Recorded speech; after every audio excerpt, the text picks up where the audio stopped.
Are you ready to get your fix? Are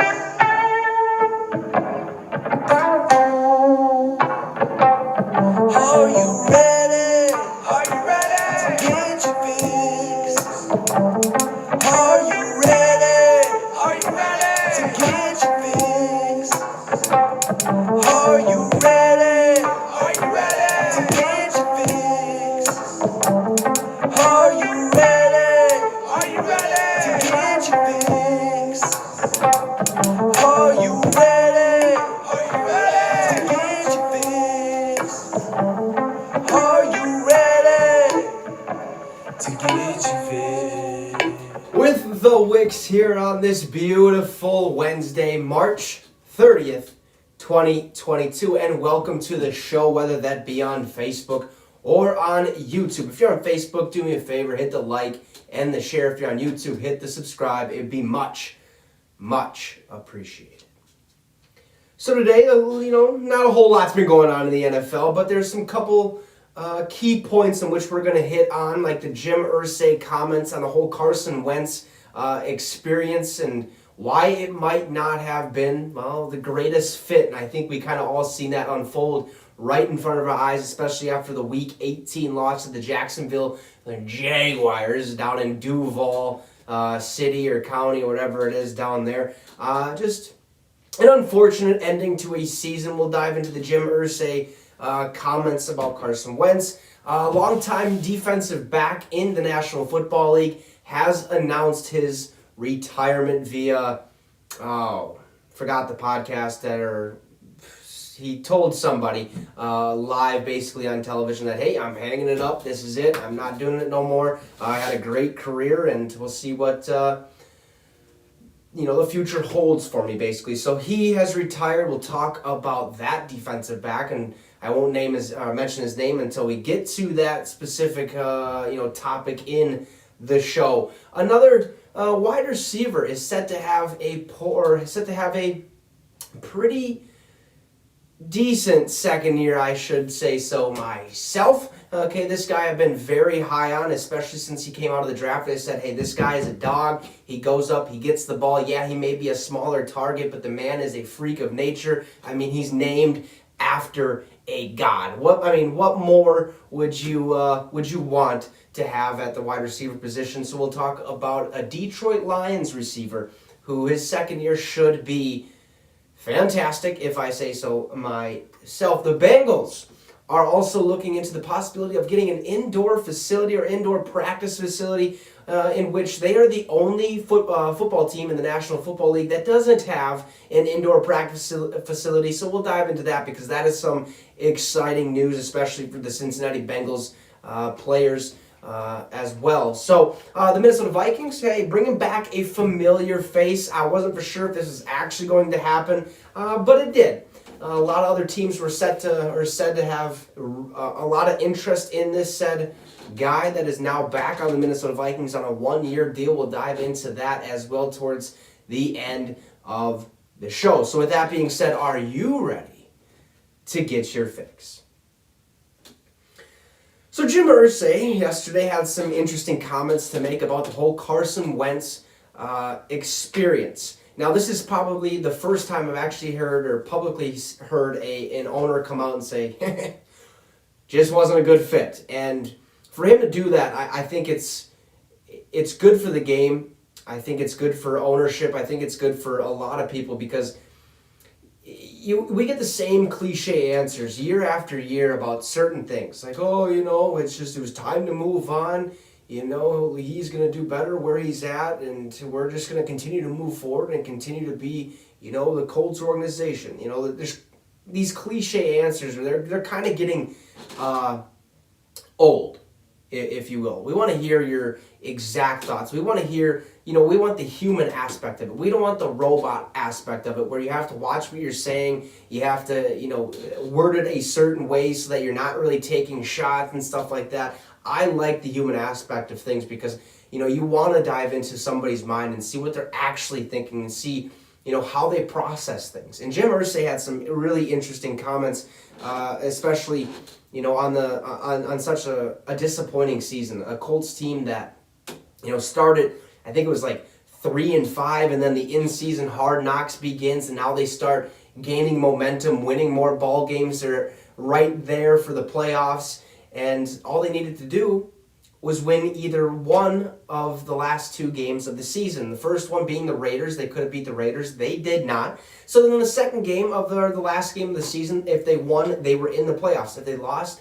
they were not. It was a play-in game. And, hey, what better opponent than to play against the Jacksonville Jaguars, right? In what Jim Irsay thinks is a not so good team. He said this, okay, Colts owner Jim Irsay on the Week 18 loss to the Jacksonville Jaguars said, no disrespect to Jacksonville, okay, but I mean, they're the worst fucking team in the league. He didn't say the fucking word in there. I mean, if you play well for the first quarter, they're probably, looking to go to the locker room, okay? They're probably looking to hang it up, call it a game. Hey, good job, shake hands, it's over, and done with. That wasn't the case, okay? The Jaguars absolutely stomped the Colts in Week 18. They were up, I believe, 24-11 at one point in the fourth quarter, and we knew right then and there the game was over. The Colts were not going to the playoffs, and what a disappointing season it had been, especially after the momentum that was gained from that organization. Especially when you have a bunch of Jacksonville Jaguars fans dressed up as clowns because they didn't like, or they don't like, their general manager, Trent Baalke, I believe is his name, or something like that. So to go down to Duval County or Duval City and, well, supposedly lose to the worst team in the league is kind of an eye-opener. We also talked about this stat earlier in the season. A perfect quarterback rating is 100. An average quarterback rating is 50. In a play-in game, which means a game to, if you win, you go to the playoffs, Carson Wentz posted a 4.4 quarterback rating. Awful. Absolutely awful, especially when you need it to win that game. Right off the bat, that tells you, oh, Carson ain't clutch. He doesn't have that clutch gene. And we could, go look back at his Eagles season where he almost, damn near won the MVP. That was years ago. But Nick Foles had to lead them to a Super Bowl victory. Yeah, I get it. Okay, he tore his ACL. All right, Carson Wentz tore his ACL.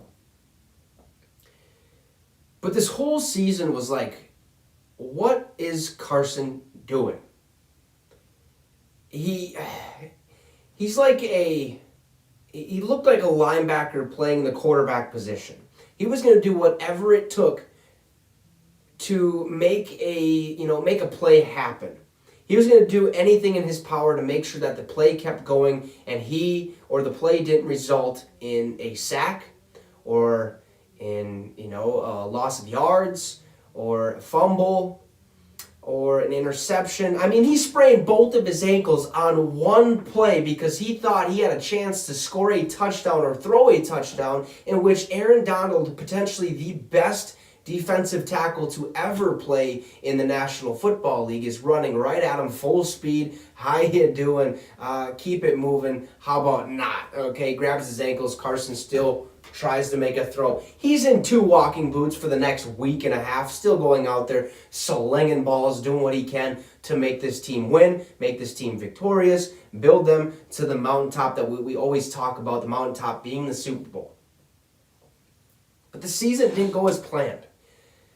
Carson was brought into the Colts organization because him and Frank Reich actually shared a special bond together. Before he was drafted in Philadelphia, Frank Reich was their quarterbacks coach. And before the draft, him and Frank kind of got together in North Dakota or whatever, went on a truck drive. They showed that, or Frank Reich said a Bible verse to him, and Carson's like, hey, look. It's my screensaver, okay? Yeah, I know what you're talking about. And since that moment, bam, they clicked. They clicked instantly. Frank was like, this is my guy. Eagles go out, they draft him. Well, years later, years removed, Frank is now the head coach of the Indianapolis Colts. Carson Wentz is now available on the market. Who's going to get him?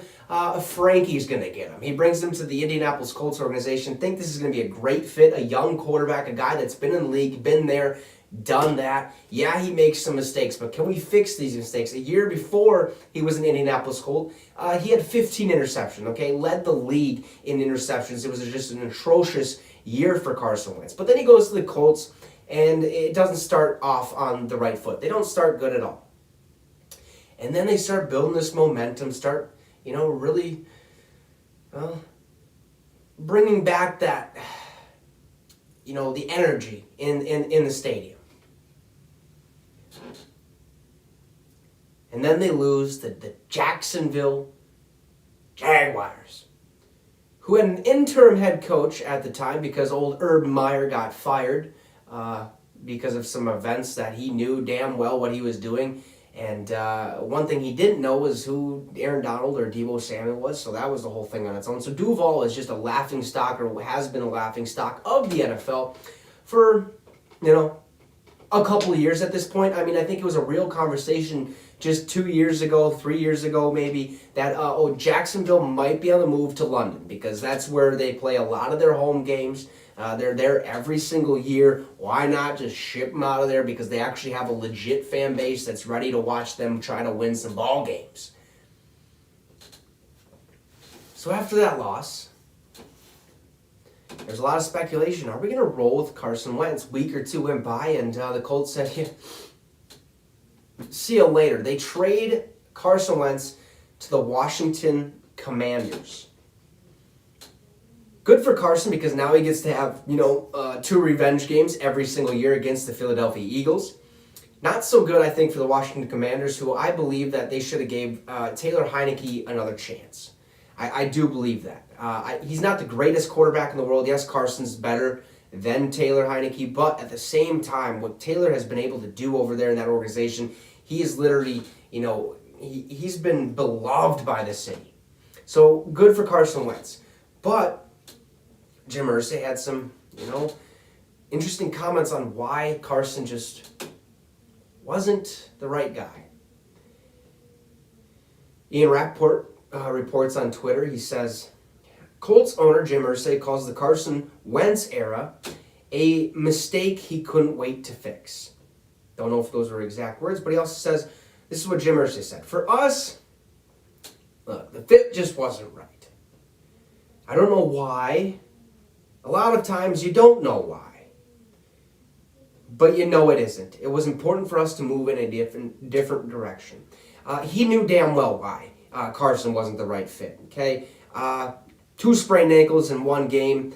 You lose to Clanton, down in Duval, the Jacksonville Jaguars, in which your team is or has been built for a playoff run.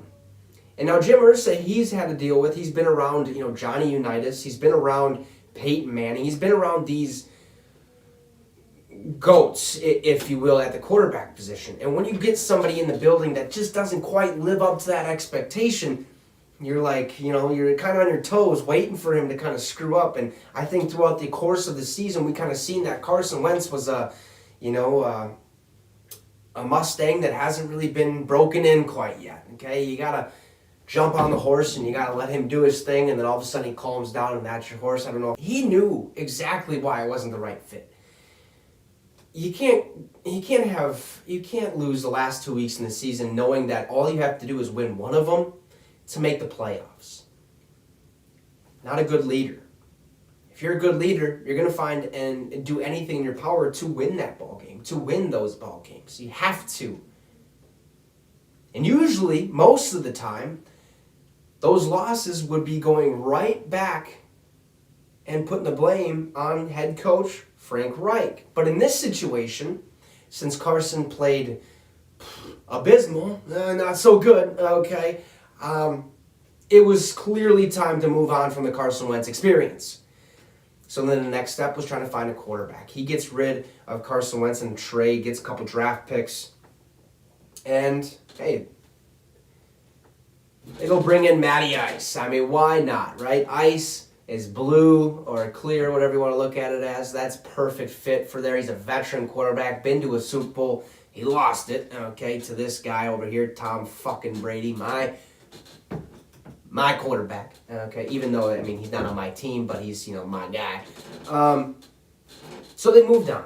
And Jim Irsay, he did what he had to do, and without saying, he fucking stinks. I'm sorry about it. He just wasn't the greatest quarterback that we could have had. We could have better, and we're going to get better. And we got better, okay? So, but I'm glad he said what he did. Because, yeah, that Week 18 loss, I'm sure it's still hitting him right in the heart. I'm sure he's pissed about it. Oh, brother. I'm fucking pissed, man. Stuff like that. Jim Irsay knew it was time to move on, and they did so in a pretty good fashion, getting a draft pick or two. So, those are Jim Irsay's comments, on Carson Wentz and that whole disappointing season that they once had.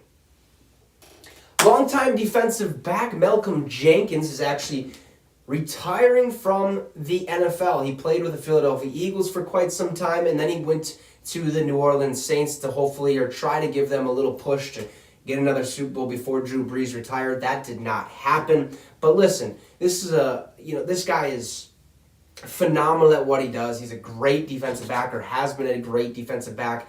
He's a cornerstone in a lot of defenses. He knows what he's talking about. He's good in coverage. He does all the right things that you would want a defensive back to do. This man is a 2-time Super Bowl champ, a 3-time Pro Bowler. He had a 13-year career.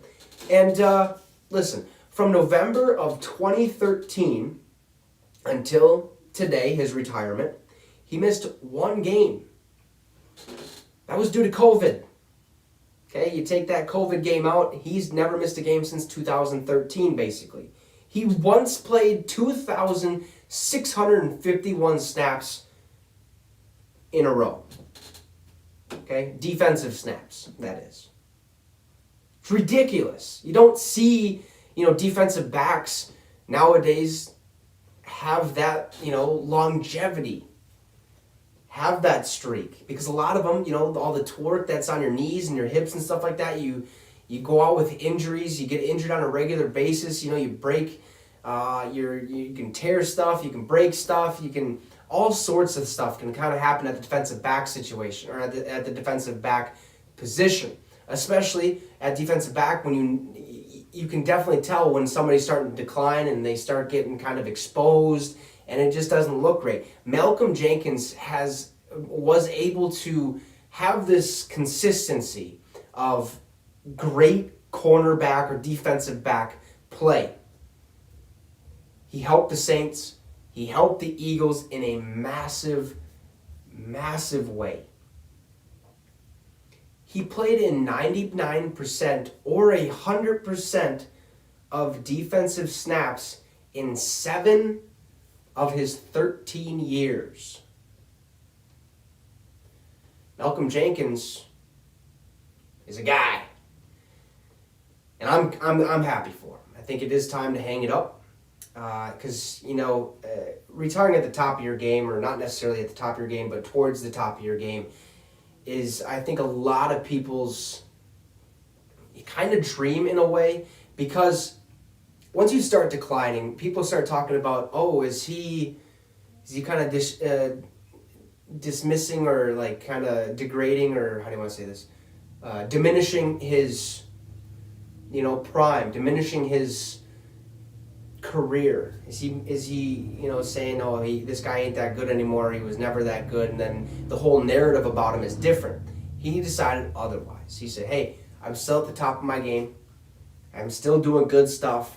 But at this time, I think it is time to just, hang it up. I've been in here for 13 years. I've done all I could. I'm a 2-time Super Bowl champ. I've been to the Pro Bowl. I've never really missed a game. I've never really missed a snap. I'm consistent. I've been healthy, and I've won. So it's like, do what you got to do. And I'm happy for him. I think this is the right timing. I think he's done all he can do. And now, hey, what the next step is? Probably broadcasting. I could see him doing broadcasting up in the booth and all that stuff. Or maybe he has his own endeavors that he's going to go do, in retirement, basically. Because this is only the end of career 1. Career 2 is just right around the corner for Malcolm. And I'm sure he'll find the right fit, whatever that may be. So congratulations to Malcolm Jenkins on a hell of a retirement and a hell of a career, actually. This guy, fantastic at what he has been able to accomplish.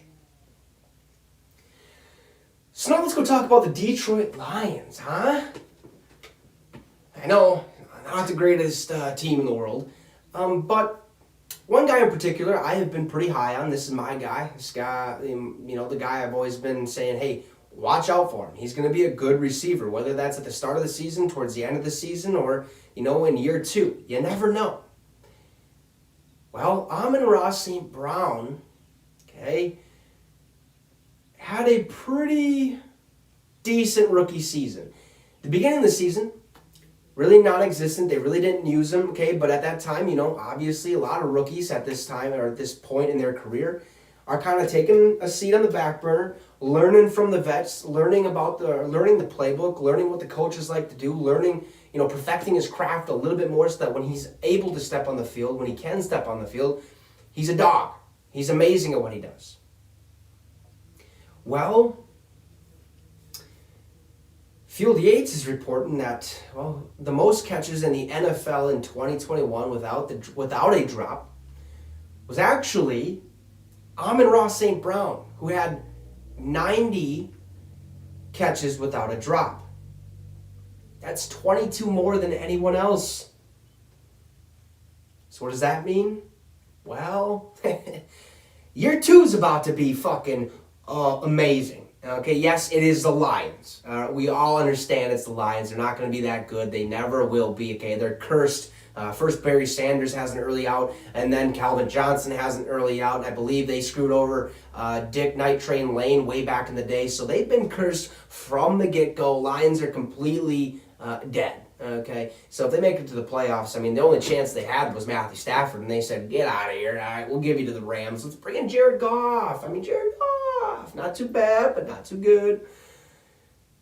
So, that tells me that Amon-Ra probably going to be the number 1 receiver for the Detroit Lions. And I'm pumped about it. Because I've said right from the get-go, like I've mentioned a couple times already, hey, this dude is a guy. Watch out for Amon-Ra St. Brown. Watch out for what he's able to do, what he can do on the football field. He can make defenders look silly. He can catch a ball double covered. Potentially, triple covered. It might be a little interesting, but definitely double covered. He's a slot guy. He's a spread guy. He's all of the above. He's what you want as a receiver. He's quick. He's agile. He's all these athletic. You get it. Amon-Ra is poised for a great second year, in my opinion. I'd watch out for him to be the number 1 receiver on that Lions team, regardless of who they draft. If they go out and they get Chris Olave, Garrett Wilson, Drake London, who is said to be the number 1 wide receiver in this year's draft. But expect him to be the number 1 guy, I think, going forward. And they really don't have all that, they don't have a lot of firepower over there, especially after getting rid of Marvin Jones, who is a Jacksonville Jaguar. So it is what it is. But Amon-Ra St. Brown, pump for him. 90 straight catches without a drop, 22 more than anybody else in the NFL. That is just phenomenal, especially for a rookie. That kind of reminds me of Larry Fitzgerald, who has more tackles than he has drops in the NFL. I believe he has 13 or 14 tackles, and only 11 or 12 drops or something like that. Larry Fitzgerald was the king of catching balls, basically. He's never going to drop them.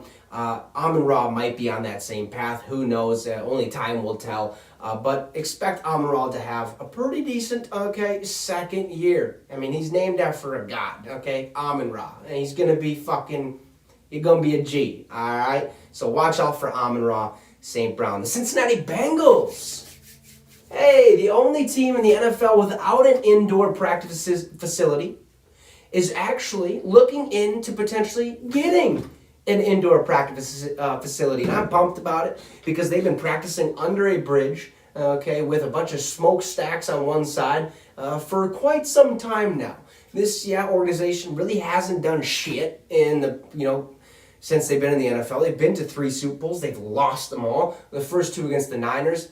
They've had to play Joe Montana and I believe Steve Young or something like that. And then they go play the Rams, who had Matthew Stafford, Odell Beckham Jr., Jalen Ramsey, Aaron Donald, Von Miller. Cooper Kupp. The list kind of goes on for who they had to play. They didn't get it done, even though they had, Joe Shiesty at quarterback. But they need an indoor practice facility because when they make it to the playoffs, when they have to, when the weather's pretty shitty in Ohio, because it's going to be shitty at some points at times, they need somewhere to practice, and it can't be outdoors. What happens if they get a foot of snow? You ain't going to expect the snowplow go on the field, scoop that snow away, and have them go out on a slippery surface that, potential ACLs, MCLs, PCLs, all that CLs can get torn out there. They're just not going to do it. So what do? Oh, hey, let's call the University or Cincinnati Bearcats University and say, hey, is there any time that we could have to potentially practice on your indoor practice facility? And the Cincinnati Bearcats are like, let me look at our schedule. Yeah, you can have from 3 to 5 on Tuesdays and Thursdays, maybe. I mean, Wednesdays potentially if you really want to. All right, sounds good. Write us down. And that's the whole situation. So they have to go to Cincinnati, the University of Cincinnati, to play on the Bearcats indoor practice facility because they don't even have one. It's kind of a red flag right there. They need one. Why don't you have one? You're a football league. You're in the National Football League. Worst colleges, okay, Division II colleges, maybe even Division III colleges have indoor practice facilities, and you don't. You're a $1 billion team almost, or maybe $1 million team. I really don't know. But you need one. And I'm glad they're looking into potentially getting an indoor practice facility because, hey, Joe Shiesty, he needs to perfect his craft even just a little bit more than he already has. And who knows, maybe, just maybe, they'll make another playoff run. On some other news, Patrick Peterson has been on the market. He's been a free agent. Speculation was saying, hey, the Vikings are interested in bringing him back another year. I think Patrick Peterson is interested in coming back another year. But there was also other teams that kind of took a look at him. The Bills took a look at him. The Bears took a look at him. The Colts, the Bucks, and the Commanders took a look at him. But in the end, actually about an hour before the show, the Minnesota Vikings have re-signed cornerback Patrick Peterson for another year with the Minnesota Vikings. I'm pumped about it. This makes me so happy because, now all we need is Tyrann Mathieu. Okay, go sign Tyrann Mathieu. I don't know how it's going to get done, but we can figure it out. We'll just tweak a little contract here and there. We'll figure it out. Bring him in the building. Okay, and then, because we re-signed Patrick Peterson, we signed Chandon Sullivan, who was formerly a Green Bay Packer, so that's going to help. We still have Cam Dantzler, who I'm not too sold on. I don't think he's a great corner. I don't think he'll ever be a great corner. I think he's too lengthy. I think he tries too hard. Like he has the potential of doing something good, but he's a backup. Okay, he's not a practice squad player quite, but he's like a third string, fourth string kind of defensive back on our team. So then we'll go draft Amon-Ra St, okay, Cincinnati Bearcat, or Derek Stingley Jr. That's a good one that I've seen as well. So we'll get another corner, and I think, we brought Pat P back because we're going to take a corner this draft, and we need a veteran to kind of teach and show him the ropes, how it's done in the National Football League, because Patrick Peterson has had an amazing career up to this point. I'm glad that he's back with the Minnesota Vikings. He actually says, he's like, hey, I want to play 3 more fucking years in the NFL, including this one. He says, my body feels great, feels great. This is the leanest I've been for the longest period of time, so that means he's not indulging in pizza, donuts, and B-dubs and all these fucking, food places. He's not indulging himself. He's working out. Keeping the weight off, getting strong, getting faster, more agile, getting some, flexibility in those tendons and the arms and the legs. I mean, he's ready to work. That's what we need. We need somebody to work, especially when we have a Super Bowl winning head coach coming in the building, Kevin O'Connell. And then we got a new GM, Kwesi Adolfo-Mensah. I mean, the whole culture is about to change here in Minnesota, except for the I'm pumped for it. So Pat P, welcome back, baby. I'm excited for it. Let's have one hell of a year. Let's bring in fucking Tyrann Mathieu. Go get a corner in the draft. Our defense would be good luck. Okay, that's all I got to say about that. Our offense, hey, Kirk, throw the fucking ball away, okay? Instead of holding it, getting sacks, throw it to the sideline, okay? Less picks. You did pretty good last year on that aspect of things. But let's work, man. Now we go. Now we go, okay? And I'm pumped for it. Patrick Peterson in the end said, I ain't leaving. I ain't fucking leaving. And I'm pumped for it. So that is all we have for you guys today, or all I have for you today on the show. Thank you so much for tuning in, whether that be on Facebook or on YouTube. If you're on Facebook, hit the like, hit the share. If you're on YouTube, hit the subscribe. It would be much appreciated, as we're only trying to grow our audience and get the show out and about and get some, some interesting questions for myself. I think during the season we're going to start doing What's on Your Mind Wednesdays, where I, put out a questionnaire or whatever, and you guys send me questions and I'll answer them on the show, give you my 2 cents on that. That'll be exciting. But for now, hey, the off season is still going. The draft is right around the corner, and then afterwards, we got some USFL, and then the National Football League will begin OTAs, rookie mini camp, training camp, and then regular season, preseason, all that stuff, and all that fun stuff. So have a great rest of your day. I know the weather might not be that great. Stay safe out there, whether you're driving. Don't text and drive, okay? It's not good for you. Make sure you click it or ticket, all right? But just have a great one. Be safe out there. We'll see you tomorrow at 6 p.m. Central Time. Like always, have a great one, and you just got your fix.